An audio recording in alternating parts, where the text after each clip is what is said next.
welcome back to the Anything Goes with Jackson Neill podcast here on SoundCloud, Stitcher, iTunes, and YouTube. Today I have a very, very special edition for you guys. This one is an interview that I had so much fun recording, so much fun being with the artist, and it is, of course, with Tobi Lou. Tobi Lou has released multiple projects this year, has his upcoming album that's going to be due out pretty soon next year. He talks about that in this interview and much more. Also, quick announcement, if you're not on YouTube, I recommend going over there and watching the interview on YouTube, because on YouTube you get the in-person, face-to-face. I was able to sit down with him after one of his recent shows here in Philadelphia, so I recommend going over on YouTube if you're not there already. Also, quick update. We have a sponsor on the show now. The Anything Goes with Jackson Neill podcast is now sponsored by Believe the Hype, which is a new company selling the latest sneakers straight to you guys. They get the most hyped drops and sell it straight back to you guys. So go visit them, Believe Hype 2018 on Instagram and Twitter. Also check out their latest projects and their latest posts, the latest products and all of that. Down in the description, I have the links to all that. But now it's time for my interview with Tobi Lou. Again, big thank you for him for doing this interview. If you're not on YouTube, go over there and check it out on that platform, because it's just so much better with the video element. So just how has your tour been so far? Tour's been great. I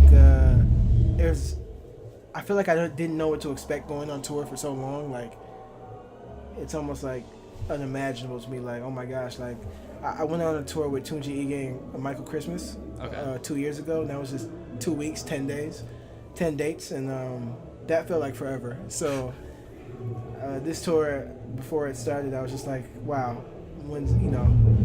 this is gonna feel like, forever too, like, way crazier. But it's been fun. It's just felt like my life. Like it's almost like I haven't had a life before it.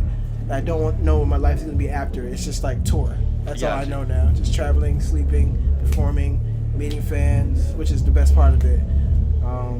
So it's been great though. One word, great. Yeah. I mean, that meeting fans thing's like, it must be a huge thing. I mean, I was talking to Mark earlier today, and he mentioned how, seeing fans on tour is so great. Every musician loves that.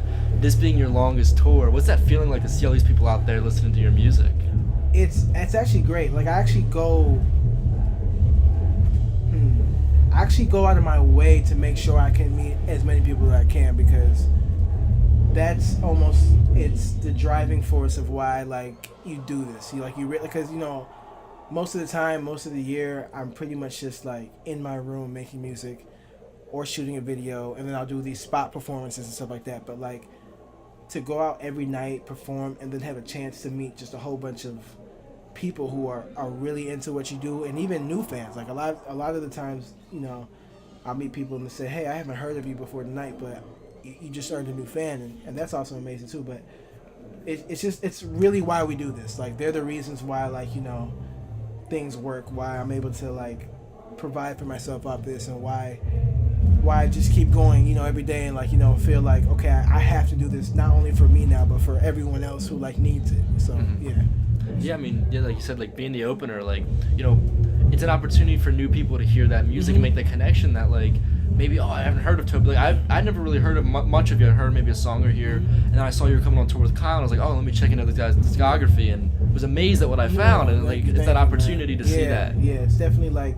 I mean, in baseball, I used to be a leadoff hitter. Like, most of the time, I was in the leadoff position, so I'm used to, like, kicking off things, or, like, being the spark, or, finding a way to just, make sure the night starts off right, get the energy right. And to me, it's the easiest thing, it's just like, you get up there, people are waiting for a show anyway, so it's like, oh, you guys are waiting for this shit to start, so let me just kick it off, so yeah, it's cool. I like opening. Yeah, I know for myself, I mean, there's definitely been many times where I've listened to an opener before a show and gotten way too hyped to the opener. Way before, not have enough energy. You mentioned there being a leadoff hitter. That's something I wanted to touch on. I know you were in an independent baseball league. Yeah. Moving different places. Can you tell me a little bit about that and what you learned with that experience? Yeah, so I went to, I was in the Frontier League, first in Joliet, Illinois, which is like right outside of Chicago, like 23 minutes in the suburbs, south suburbs of Chicago. And that was cool. it was first time getting paid to play baseball. So it was like, it was nothing. It was getting paid $600 a month, but it was like, hey, I'm not in the MLB, but like this is a start, and hopefully I can make it to it from there. I ended up getting like my contract got like moved down or traded to like another league in New Mexico, and that's where I finished off playing baseball. And I was like sleeping in a room, or in like a long tinted room with like 20 bunk beds, and it was just like damn, like the lengths I go to do this, But it taught me a lot about just working hard for what you want. Like I'm the type where it's like, yo, I'm willing to struggle for what I want, and whether it was baseball at first or after baseball going into music, like I had to struggle. I had to like drive Uber for 3 years and make music and figure out a way to get myself out there and figure out a way to establish my identity. But all of that, like being in those situations with baseball, just helped me. Like I was able just to transfer that work ethic from like, okay, practicing, going to the gym, just to like getting better at music, making it every day, and just working hard. So exactly, yeah. I mean, I'm a huge sports fan, so when I heard that you were in a baseball league, I was getting really pumped. And I know minor league baseball is not the most luxurious living especially when you're an independent. Like we were like equivalent to like Class A baseball. So like right when you get in, this single A, double A, triple A. And the rookie ball, which is a little bit lower, but we were like equivalent to like single A baseball. So it was good talent. A lot of people had came from major league rosters and were, a lot of players were in the systems of teams. So but it's definitely not glamorous at anything. But one thing you mentioned there was your work ethic, and you're talking about Ubering in order to make music, all that work ethic. In baseball, I saw a quote from you in one interview that I really stuck out to me, where you said that you're continually developing your sound and that you're not even sure if you've reached your final sound yet. And that's something for me as a fan of music that I really like to hear from an artist, because you're constantly evolving. Just can you tell me a little bit about like when it comes to music and finding your sound, what's that process like for you? Well, it's before when I started releasing music, like releasing music, like I had a song called Game Over, which was like my biggest song. And I didn't know what that song was until I actually went out and performed it. So it was like 2 years ago when I was on tour with Tunji Ige and Michael Christmas, I started realizing what my music was in a live setting. So I saw that, I have a lot of energy for my performances, and I have a lot of like excitement, and I need to get the crowd excited. I love getting the crowd excited, and we feed off each other. And I realized a lot of my music was like not that. So it's like bouncing back from live performances and shows, then going back to the studio and being like, okay, let me start making stuff and figuring out ways to like make it so like my show can be as exciting as I want it to be. When people don't know your stuff, that's what it is. When people don't know you, it's like you have to go up there and like you have to connect with them. And a lot of times it's like the slower stuff, and it just doesn't hit with them. They want to go up and like turn up and have fun. So in that's how I've been finding my sound, like balancing it out from like the singy songy stuff and finding ways to invoke energy in it and turn up. And even with my latest project, like rapping, like which is what I started doing, and then that's what I know, really rap, and then I just kind of transferred rap into melodies and started singing. So I feel like in all this like back and forth from live shows to like my bedroom, it's just like I'm continually finding what I like in my sound and what I want to change, and making it so one day I can just really be like the sound that of my music is like just really stadium.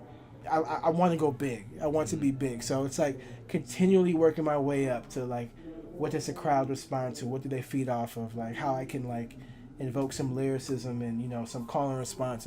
So it's just like a continual thing where I think I'm like halfway there.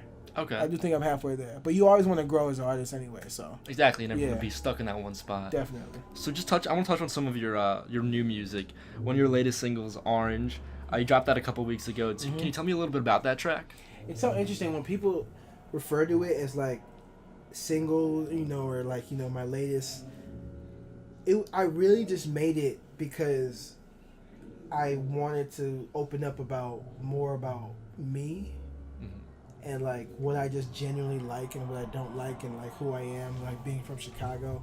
And I actually had like thought to make it because when I was going to do colors in Berlin, they were like, we would like you to do a new song. So it was like, okay, let me make a new song anyway. So I just made it for something I could perform live in Berlin, but you know, it's like, it's cool how it's turned to something that people really like. And like, you know, I've been like, oh wow, you like Orange? Like I'll see people, I just didn't think people would like, cause it's so different from all my music. Yeah. Meaning that it's still me, but like, I don't have not one song that doesn't have a drum. I'm like very like, yo, my shit's got slap. So like Orange is just like, you know, just me and the keys, like just, you know, almost like a deaf poetry jam or some shit. But yeah, it's just me being me and just like explaining to the people, the fans, and like who Tobi Lou is and where he's from, and like he likes pizza and like Giordano's and the shit that makes me mad, and like just I feel like it's very relatable. That's a lot of my music. It's just like you hear shit and you can relate to it and be like, oh, okay, like I feel him on that, like, you know, type stuff. So yeah. And it's funny you mentioned the relatable. I mean, one of my notes right here is saying I like the Cushion OJ reference in that song. So like it's already, for me, like I'm listening to him, like picking different parts of like, oh, yo, he's just like me like that. Yeah, like Cushion. I mean, I was actually happy that I was able to sneak that in because like I do say reference channel Orange, and it's like my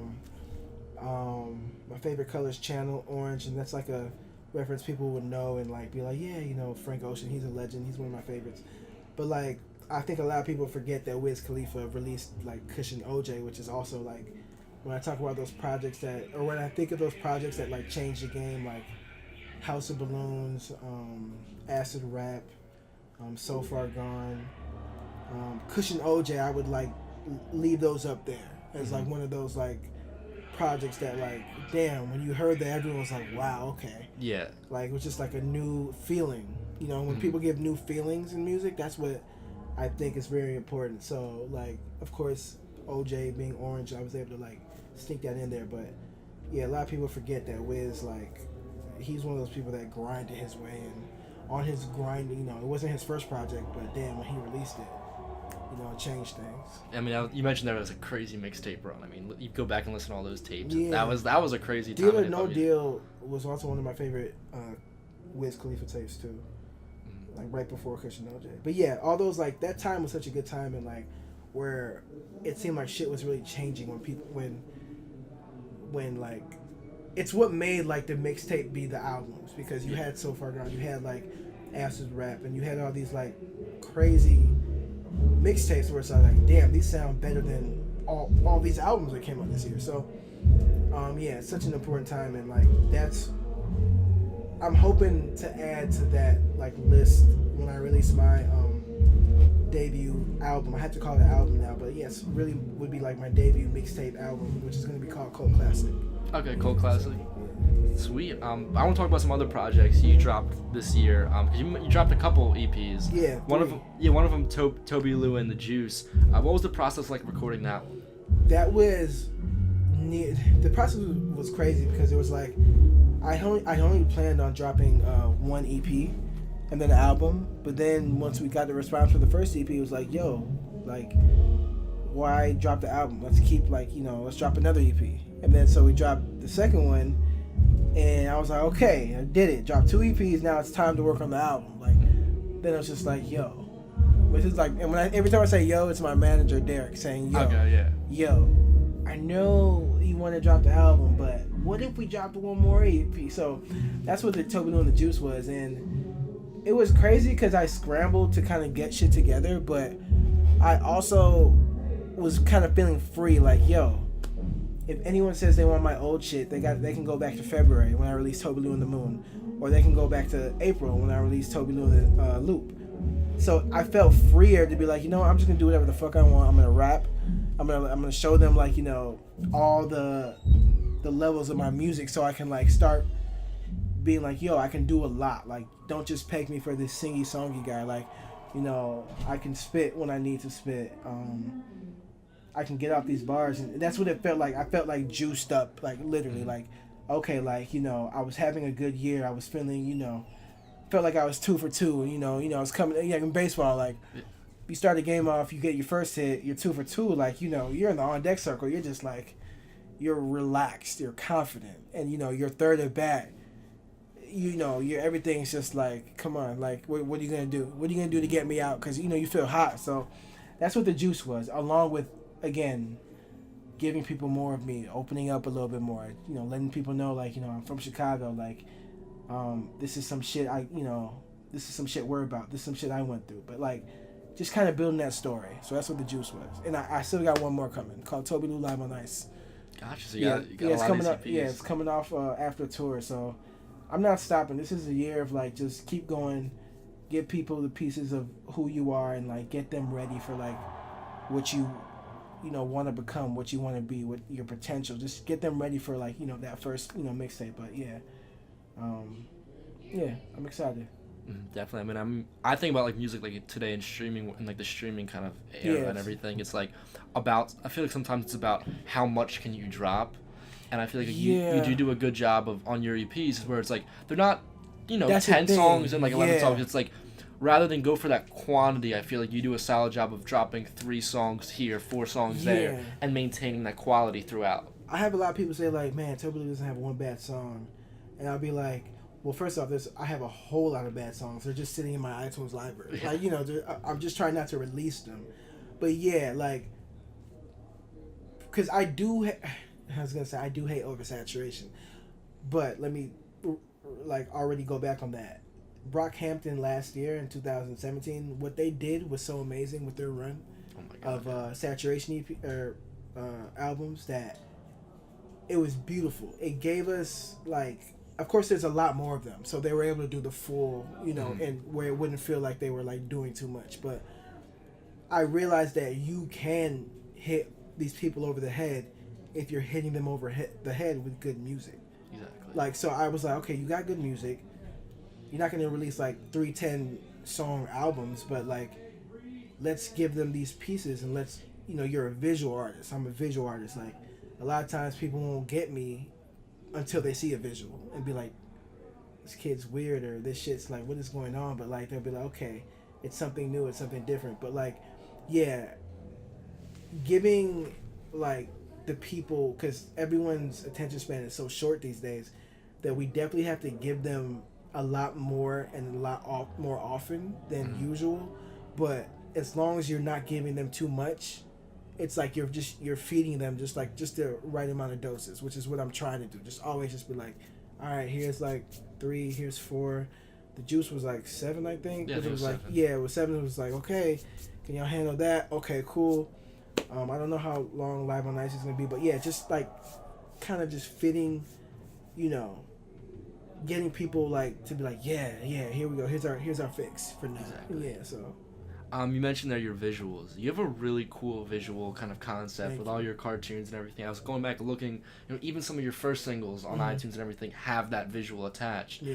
And it's such a common thread throughout all of your music and everything you do. And I feel like it's such a strong part of your persona. Can you take me a little bit into that whole idea and behind those cartoons? I first off, I love cartoons. Like, I still watch them today. I used to feel like when I was playing baseball, I would have weird hours during the off season, so I would stay up all night, wake up at like 4 or 5 p.m. and like be eating breakfast, watching SpongeBob when like my dad would come home, and I would just be like nervous to be like, yo, cause I was still living at my parents' house, and I would like quickly like flip the TV channel to like sports or news, to be like, okay, I don't want him thinking like his son's a bum, like just like eating breakfast and watching cartoons, like what's he doing in his life? But like, cartoons are something I just love, and I've always wanted to have my own show and just have that world where anything could happen out there. And also like Kanye was a big inspiration behind like having, like he was able to have the bear stand for him, and also be like very like visual himself. So it's like he had this cartoon where you see him like, that's Kanye, and then his face was still like you knew what Kanye was. It wasn't like he was hiding behind something. He wasn't like, I don't want to call the gorillas hiding behind it, but like he wasn't like using the cartoon just as in place of him. Exactly. So that's what I tried to do, is just like have it where damn, that's a little Lou. That's like, the little cartoon guy. But then also, like, so you see me and okay, that's Toby Lou. He's got the buns and stars on his face and shit. So, yeah, it's like, that's just the world I really love. And, there was a time when shit in my life was way too serious. So I didn't want to, like, turn on the TV and watch more people going through real people going through, like, these fake dramas and shit. Yeah. I wanted, something that, like, gave me, like, just this, like, forget everything feeling. And that's what cartoons do. You're just watching shit that's you can't really get in the real world. So yeah. Exactly. I mean, like, it's nice to know that you still watch cartoons, because I will admit it, if it's a Sunday morning, I'm flipping through the channels and SpongeBob's on, I'm not skipping that. Exactly. Definitely. But you brought up Kanye West there, and just his idea of having the cartoon. Another thing he did really well was just have like that kind of aesthetic change, and like kind of, you always knew what he was very good at branding. I felt. Yeah, branding's important. And that's another thing I feel like rubs off on you, like you said, with the buns and the stars and everything like that. Yeah, and it's like with Kanye, even though he came in like with the pink polos and all this different stuff, which was like harder, which was like a lot easier, which back then even was still like tough to like get to break through. But he, was, if you think about it in context of today, like of course like a pink polo is cool as fuck, know. It's nothing. A lot of what I'm doing, it's like I can't expect people to like copy my buns. I can't. But I'm just promoting the do what the fuck you want aspect of it. Like you don't have to copy me. Like this is what I do. Like this is like I mean glitter shorts. Like this is all like shit I do and I love. But I'm promoting that like do what you like. Be confident in what you like. If you like it, like fuck everyone. And that's like. When Kanye was rocking the pink polos and all this shit, he was doing what he liked, and even though it was more like easily to like replicate, so people can be like, damn, I'm gonna just dress just like him, like that's cool. But at the core of it, he was doing what he liked. So I'm a little bit more out there, but it's like, yo, I'm doing what I like. I'm not trying to follow anybody. It's just like, yo, be comfortable in what what you're doing. And that's where that's where my branding comes from. I'm just like, it's just a bunch of me doing what I like, so I don't have to act. If I hate the idea of having to like, there's so much of yourself that you have to give to the world as an artist that if you have to dress up and act every day, it'd be tough. Yeah, it's kind of tough. So I've really been about just trying to give as much as my real self as I can, which is just like, all right. So when I'm out here in the real world, it's just like, and you see me, it's just like, oh, okay. Like, I don't have to act. I'm just like, yo, I always introduce myself to people as Toby. I'm just like, I've always just been Toby. Like, yeah, I'm Toby Lou, but like, it's just Toby, just so you know, like, because when you introduce yourself to me, you're not going to be like, yo, I'm da-da-da-da-da-da. It's just, I'm Jackson, I'm not Jackson Neill. Yeah, even though it's a fire name. Like, but thanks, it's just like, I just want to be as personable and down to earth as I can, because honestly, that's just what I am, and that's what people need. And there's too much shit where like stars and like people who are famous are just like, I don't know, they just think they're living at a different like level, but everyone's feet's touching the same ground, so I don't get it. Mm-hmm. Yeah, it's that being original, but not having it be an act. It's being original by being yourself, kind of thing. And I think I would say that you do a very good job of that. The nothing feels acted to me. It all feels very organic and very just like you. Thank you. So you mentioned you have this album coming out, Cult Classic. Just can you take me into a little bit about like what's it been like leading up to that? You said you have another EP coming, but you obviously have your mind on that project. Yeah, it's been frantic because whereas in the beginning of the year, it's just like I'm always plotting on Cult Classic, like, ooh, yeah, I'm saving this for Cult Classic. I had a song called Buff Baby that was supposed to be just for Cult Classic.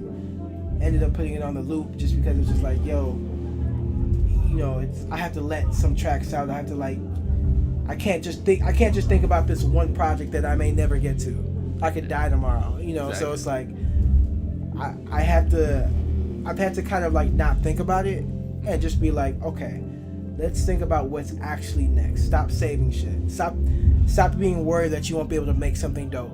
You know what I'm saying? And when I stopped worrying about that, I started letting shit go, and then when it was time, I started making more shit. It was, because I just want everything to be dope. So it's just like, yeah. So the process for Cult Classic has kind of stopped I have a song that people really want called Numbers that I tell people like the reason why it's not out because like that's the only song I'm saving like for Cult Classic because it just has its own like little legend to it because ever since I previewed it, people wanted it, and I've just been like, okay, this is the one thing I can like save for Cult Classic. But other than that, it's like I'm kind of just waiting until I'm done with this last EP, final EP of this year, and then I can like fully turn my attention to like what Cult Classic is. And just put your full attention on that and not have to worry about about this. It needs to be done by this date. I need to have this many good songs on it. Because you need freedom, and artists need freedom in order to like create their best. And a lot of this year, just because I'm trying to hit these like deadlines, it's like I don't have a lot of freedom. Like I'll figure out what ideas I like and I'll just kind of go for them. But like there hasn't been much like let me wake up and see what the fuck I can create. Yeah. And when I do that, that's like when I'm at my most happiest and stuff. So that's what Cult Classic will be. It'll be a lot more of like, damn, like, you know, you'll hear the difference because like it'll just be less like, you know, I don't know. It'll just be like more freedom, more free and more like, okay, this is definitely an album. I mean, you said earlier that you at first made music by yourself. I don't know if you still do that, but I mean, being on tour, you don't have much time by yourself. Exactly, yeah. It's just like such a frantic process. So being able to have that time to sit down and be like, okay, these are my thoughts. Now's my time to get it down on a track. Yeah, that's what it's gonna be. Yeah, you know, a lot more smoking in the morning and like just getting really adventurous for the day and so I can't wait for that. Having some kush with OJ. Are you excited? Some literal kush with OJ. Excited for the rest of this tour? Yeah, like Boston. I've had fun in Boston 2 years ago. They just won the World Series. That'll be crazy. It's gonna be crazy. New York's gonna be a crazy show. It's gonna be a lot of people there.